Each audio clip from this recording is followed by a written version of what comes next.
नमस्कार, मैं स्वतंत्र कुमार और आप सभी का स्वागत करता हूं आपके अपने चैनल शॉर्ट हैंड टीम पर। तो दोस्तों, आज के इस वीडियो में दैनिक जागरण के संपादकीय से 739 शब्दों के डिक्टेशन को हम लोग लेने वाले हैं। इसे हम दो अलग अलग स्पीड में लेंगे। पहली बार में इसी डिक्टेशन को 90 की स्पीड में ले रहे हैं, तो दूसरी बार में इस डिक्टेशन को हम लोग 100 की स्पीड में लेंगे। इन दोनों में आपकी जो भी स्पीड हो उस स्पीड में आप डिक्टेशन को ले सकते हैं। आज अगर हम दैनिक जागरण के संपादकीय से डिक्टेशन ले रहे हैं तो दूसरे दिन डिक्टेशन को हम लोग जनसत्ता से लेंगे। डिक्टेशन के लिए कम से कम 2 न्यूज़पेपर का हम लोग प्रयोग करेंगे। प्रतिदिन आपको 800 से लेकर के 1100 शब्दों का डिक्टेशन इस चैनल से मिलता रहेगा। अगर इस डिक्टेशन में आए हुए महत्वपूर्ण शब्दों के आउटलाइन की ज़रूरत आपको है तो आप हमारे टेलीग्राम ग्रुप को जरूर ज्वाइन कर लें, क्योंकि महत्वपूर्ण शब्दों की आउटलाइन मैं टेलीग्राम ग्रुप में ही शेयर करूंगा। और डिक्टेशन के पीडीएफ के लिए भी आपको टेलीग्राम ग्रुप को ही ज्वाइन करना है। लिंक आपको इसी वीडियो के ठीक नीचे डिस्क्रिप्शन बॉक्स में मिल जाएगा। तो 90 की स्पीड में आपका डिक्टेशन स्टार्ट होगा 5 सेकेंड के बाद। तब तक के लिए आप रेडी रहें।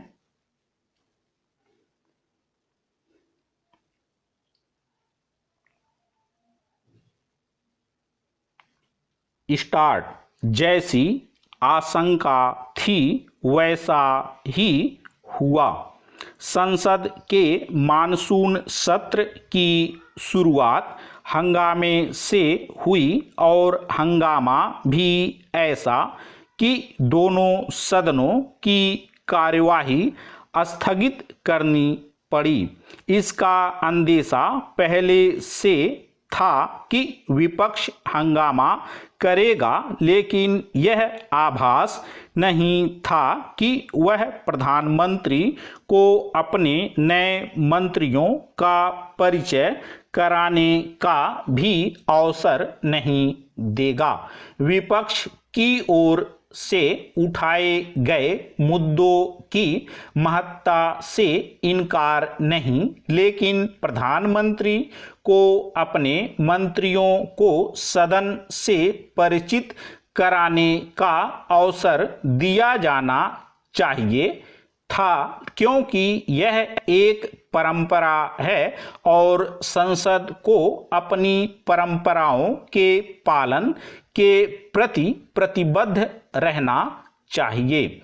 दुर्भाग्य से ऐसा नहीं हुआ। यदि इस परंपरा के निर्वहन के बाद विपक्ष अपनी बात कहता तो कोई देर या अंधेरा होने वाली नहीं थी। विपक्ष ने हंगामा करने के लिए महंगाई, किसान आंदोलन आदि के अलावा जासूसी प्रकरण का भी सहारा लिया। यह मानने के अच्छे भले कारण हैं कि यह मसला खास तौर पर विपक्ष को हंगामा करने के लिए उपलब्ध कराया गया।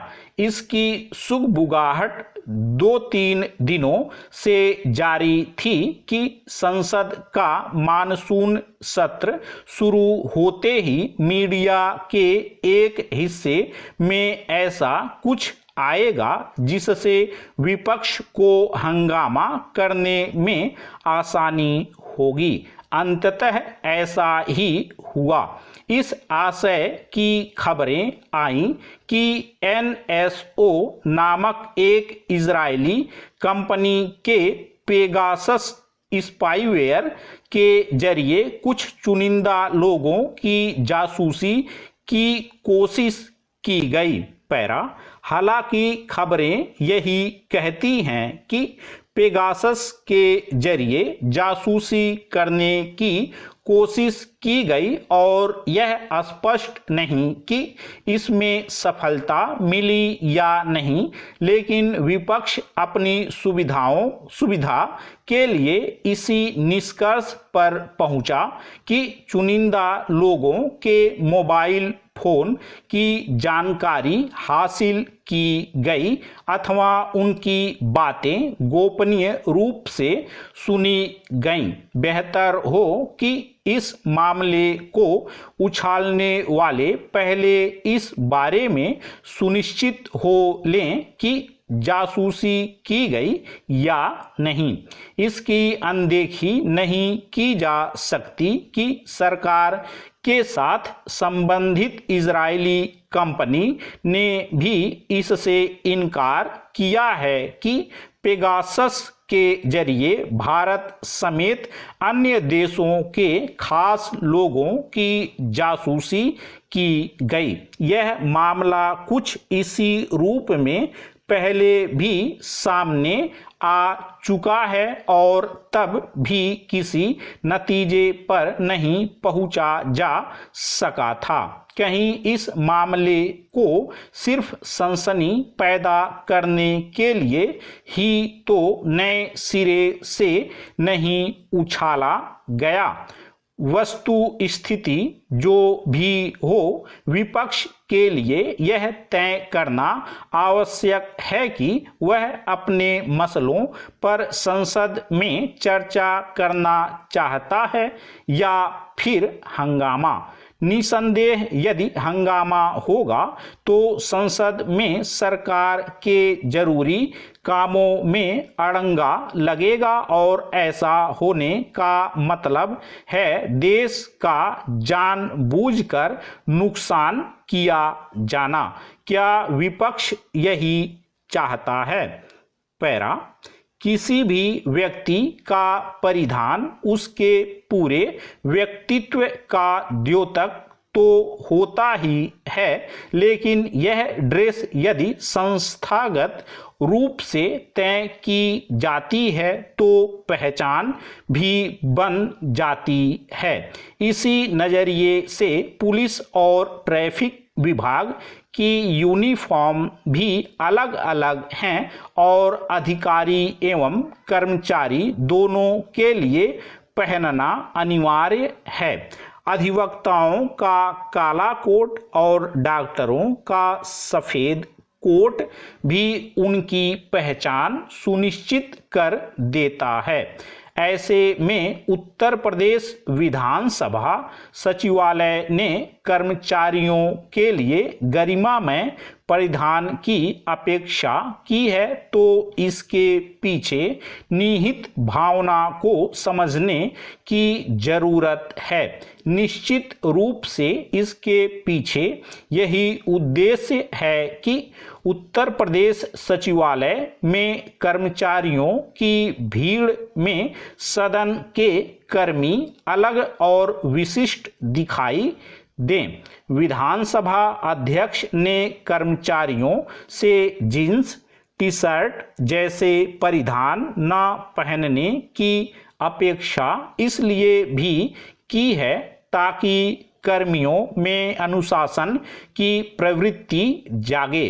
गरिमामय परिधान व्यक्ति के आचरण को भी प्रभावित करता है, जिसका असर विधानसभा सचिवालय के कार्यों में सीधे तौर पर देखने को मिलेगा। विधानसभा सचिवालय में कर्मचारियों की संख्या वैसे तो अधिक नहीं होती, लेकिन उनके जरिए यह एक बड़ा संदेश देने का प्रयास जरूर है। यह संदेश है मनमानी पर नियंत्रण। अचरज की बात है कि विधानसभा सचिवालय के कर्मचारी यूनिफॉर्म भत्ता तो लेते थे, लेकिन अधिकांश लोग उसे पहनकर कार्यालय नहीं आते थे।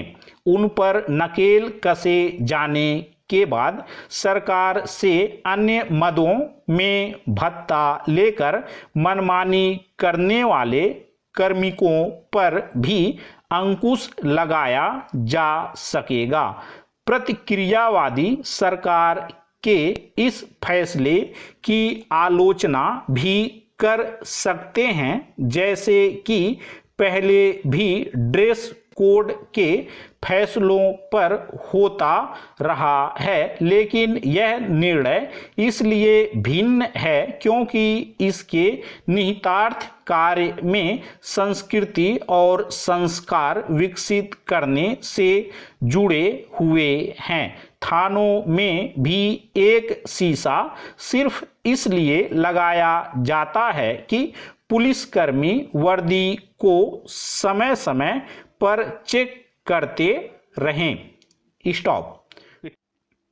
दोस्तों इसी डिक्टेशन को दूसरी बार में हम लोग 100 की स्पीड में लेंगे और आपका समय स्टार्ट होगा 5 सेकंड के बाद। तब तक के लिए आप रेडी रहें।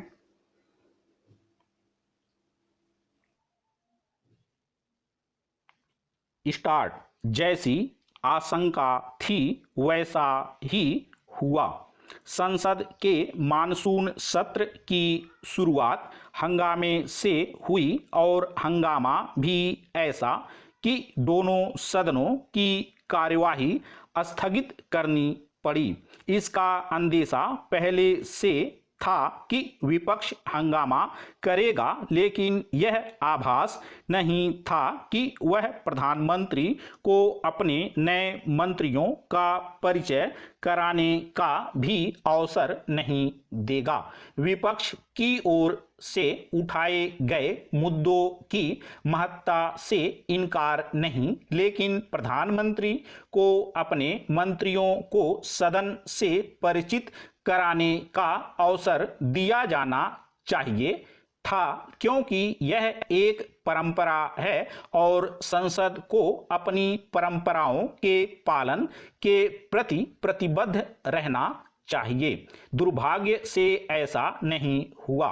यदि इस परंपरा के निर्वहन के बाद विपक्ष अपनी बात कहता तो कोई देर या अंधेरा होने वाली नहीं थी। विपक्ष ने हंगामा करने के लिए महंगाई, किसान आंदोलन आदि के अलावा जासूसी प्रकरण का भी सहारा लिया। यह मानने के अच्छे भले कारण हैं कि यह मसला खास तौर पर विपक्ष को हंगामा करने के लिए उपलब्ध कराया गया।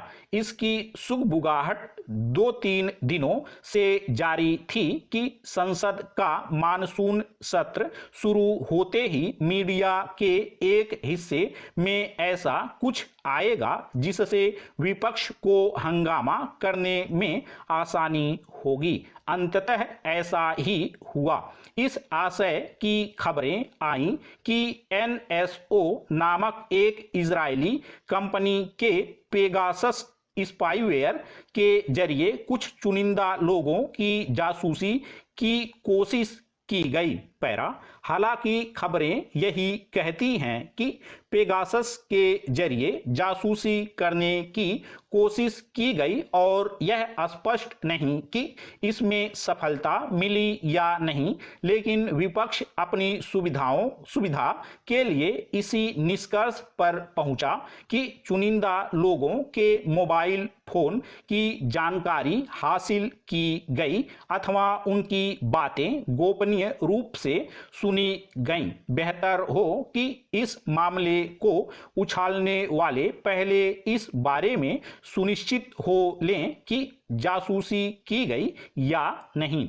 इसकी अनदेखी नहीं की जा सकती कि सरकार के साथ संबंधित इजरायली कंपनी ने भी इससे इनकार किया है कि पेगासस के जरिए भारत समेत अन्य देशों के खास लोगों की जासूसी की गई। यह मामला कुछ इसी रूप में पहले भी सामने आ चुका है और तब भी किसी नतीजे पर नहीं पहुंचा जा सका था। कहीं इस मामले को सिर्फ सनसनी पैदा करने के लिए ही तो नए सिरे से नहीं उछाला गया।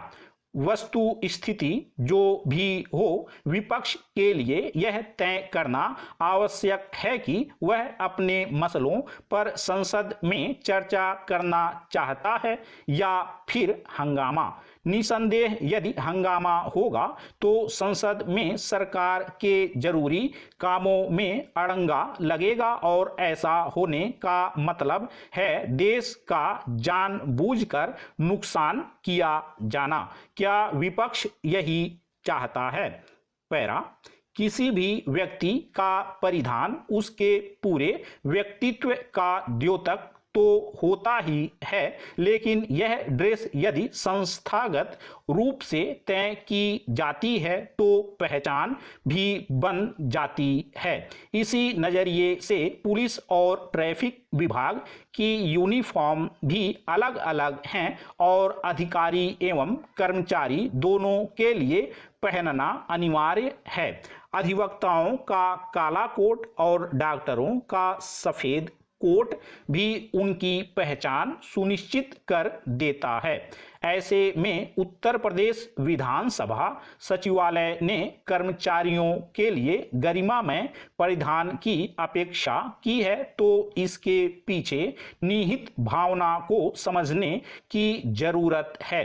निश्चित रूप से इसके पीछे यही उद्देश्य है कि उत्तर प्रदेश सचिवालय में कर्मचारियों की भीड़ में सदन के कर्मी अलग और विशिष्ट दिखाई दें। विधानसभा अध्यक्ष ने कर्मचारियों से जींस टी शर्ट जैसे परिधान न पहनने की अपेक्षा इसलिए भी की है ताकि कर्मियों में अनुशासन की प्रवृत्ति जागे। गरिमामय परिधान व्यक्ति के आचरण को भी प्रभावित करता है, जिसका असर विधानसभा सचिवालय के कार्यों में सीधे तौर पर देखने को मिलेगा। विधानसभा सचिवालय में कर्मचारियों की संख्या वैसे तो अधिक नहीं होती, लेकिन उनके जरिए यह एक बड़ा संदेश देने का प्रयास जरूर है। यह संदेश है मनमानी पर नियंत्रण। अचरज की बात है कि विधानसभा सचिवालय के कर्मचारी यूनिफॉर्म भत्ता तो लेते थे, लेकिन अधिकांश लोग उसे पहनकर कार्यालय नहीं आते थे। उन पर नकेल कसे जाने के बाद सरकार से अन्य मदों में भत्ता लेकर मनमानी करने वाले कार्मिकों पर भी अंकुश लगाया जा सकेगा।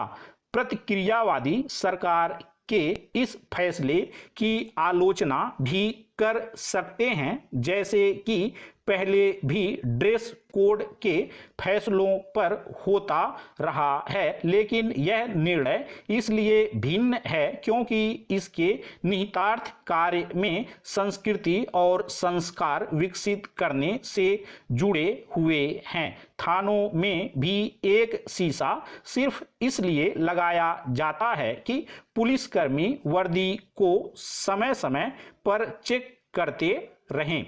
स्टॉप। तो दोस्तों, इस तरह से आज का वीडियो हम लोगों का कंप्लीट हुआ। मेरा प्रयास अगर आपको अच्छा लगा तो कृपया इस वीडियो को लाइक शेयर जरूर कर दिया करें। चैनल पर नए हैं तो चैनल को सब्सक्राइब करके जस्ट बगल में आपको बेल आइकन मिलेगा, उसे भी प्रेस कर दें ताकि मेरे लेटेस्ट वीडियोज आपको समय समय पर मिलते रहें और आप घर बैठे संकेत लिपि को सीख सकें। धन्यवाद।